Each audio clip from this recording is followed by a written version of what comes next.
Ini adalah pelajaran ke-10 dari seri Makharij dan Sifat. Dalam pelajaran ini, kita akan membahas salah satu huruf yang paling kontroversial. Di sini, kita akan mempelajari teknik makhraj yang tepat dan beberapa kesalahan umumnya. Pertama-tama, huruf yang terkait dengan suara ini memiliki variasi yang sangat banyak di antara berbagai bahasa di dunia, sehingga ada banyak simbol fonetik yang digunakan untuk merepresentasikan variasi bunyi yang berbeda. Variasi bunyi tersebut akan tergantung pada bahasa ibu. Ar-Ra, Ar-Ra, Allah, Ar-Ra, Ma. Ini yang meskipun bunyinya mirip, tetapi tetap memiliki perbedaan yang signifikan. Dalam pelajaran hari ini, yang pertama harus Anda catat adalah untuk tidak membandingkan variasi huruf ini dengan huruf Ra yang akan digunakan dalam Al-Quran. Mengatakan bahwa itu terlihat atau terdengar seperti ini bukanlah ide yang baik. Bahkan, beberapa orang Arab mempelajarinya sebagai Ar-Ra, yang bukan cara yang tepat dalam pengucapan huruf Ra dalam Al-Quran. Jadi, jika Anda benar-benar baru dalam hal ini, persiapkan diri Anda untuk mempelajari suara baru tanpa membawa pengalaman huruf R sebelumnya. Ini merupakan cara terbaik dan termudah untuk mempelajari cara pengucapan huruf Ra dengan benar. Sekarang, bagaimana sebenarnya cara pengucapan huruf Ra dalam Al-Quran? Untuk mengucapkannya dengan benar, Anda membutuhkan dua organ yang akan saling bersentuhan, yaitu ujung lidah dan punggung alveolar atau dengan gusi depan bagian atas. Mari kita mulai dengan fokus pada bagian depan lidah. Untuk memahami bagian lidah mana yang sebenarnya digunakan, kita akan membandingkan pengucapan huruf Ra dengan dua bunyi yang berdekatan, yaitu lam dan nun. Saat mengucapkan huruf lam, sebagian besar ujung lidah bersentuhan dengan punggung alveolar atau gusi depan bagian atas. Sehingga seluruh bagian ini menekan gusi tersebut dan menghasilkan bunyi L. Sedangkan saat mengucapkan huruf nun, sebagian lidah ini bersentuhan dengan punggung alveolar.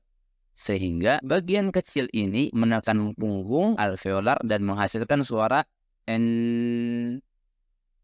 Jika membicarakan tentang huruf Ra, itu berada di antara dua area tersebut, lebih tepatnya di area ini.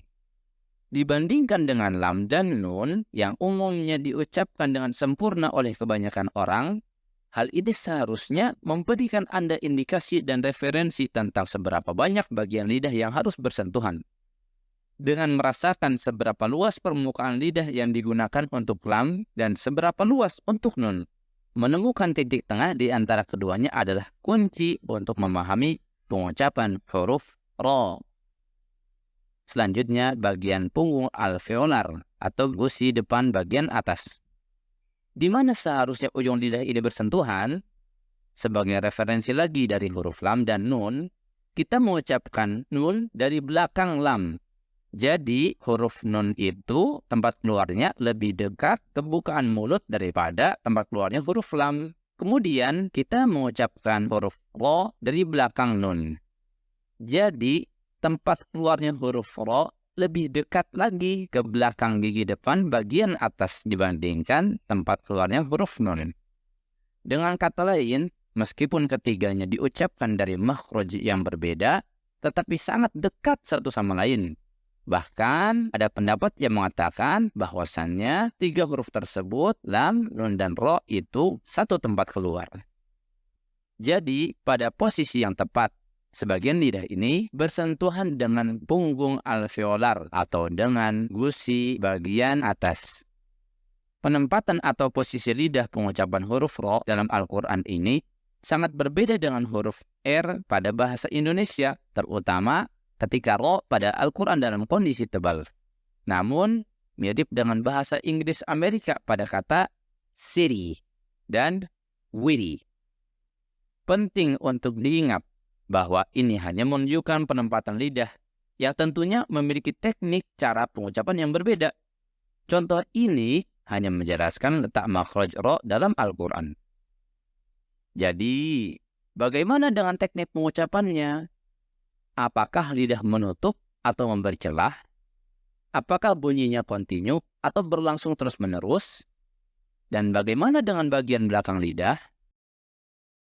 Pertama-tama, area yang disoroti pada gambar ini sedikit menekan atau menyentuh punggung alveolar, kecuali bagian ujungnya yang tidak menekan sama sekali dan dibiarkan bebas tergantung, memungkinkan udara keluar melaluinya. Bagian ini adalah bagian di mana udara keluar dan menghasilkan suara seperti aro, aro, ar-Rahman, ar-Rahim, mustaqar. Jika seluruh area ujung lidah ini menekan dan menutup tanpa ada ruang untuk keluarnya udara, ini akan menyebabkan ujung lidah yang menggantung bebas tersebut mengepak, sehingga menghasilkan getaran yang tidak seharusnya pada pengucapan huruf ro dalam Al-Quran. Jadi, suara ini dihasilkan ketika seluruh bagian lidah ditekan tanpa ada celah udara keluar, dan ini adalah contoh yang salah.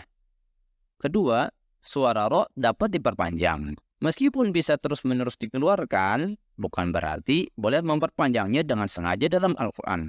Namun, untuk latihan, itu merupakan cara yang baik untuk melatih penempatan lidah Anda. Ketiga, bagian belakang lidah.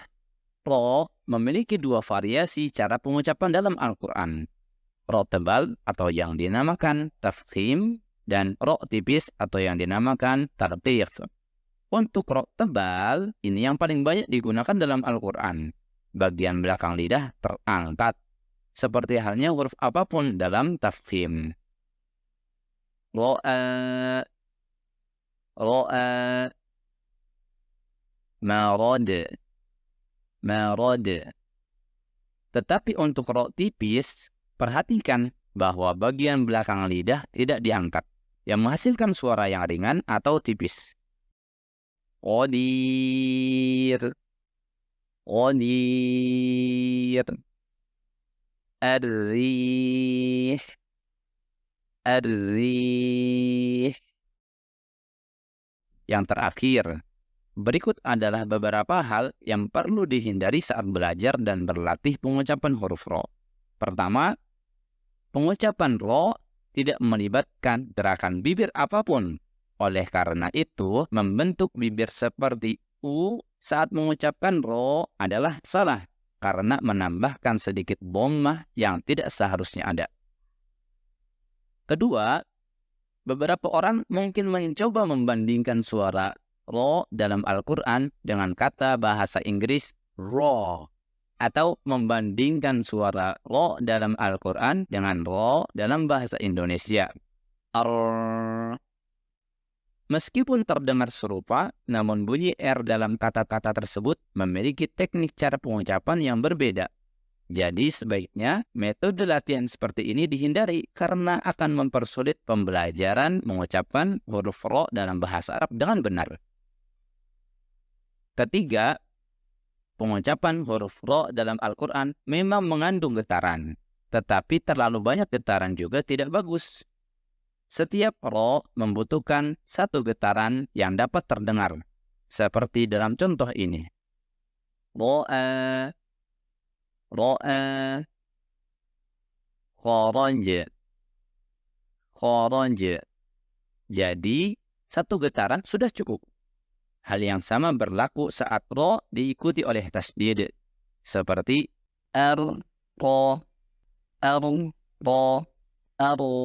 ar-Rahman, ar-Rahim, ar-Ruh. Melebih-lebihkan getaran atau takrir adalah hal yang seharusnya dihindari. Misalnya, ar-Rahman, yang malah menunjukkan adanya lebih banyak ro yang tidak seharusnya dalam pengucapan seperti itu. Ar-Rahman, ar-Rahim. Jadi itulah akhir pelajaran kita hari ini. Semoga Anda mempelajari hal-hal yang baru. Jika suka dengan video ini, like, share, supaya bisa berbagi ilmu dengan yang lain. Sampai berjumpa lain waktu, insya Allah.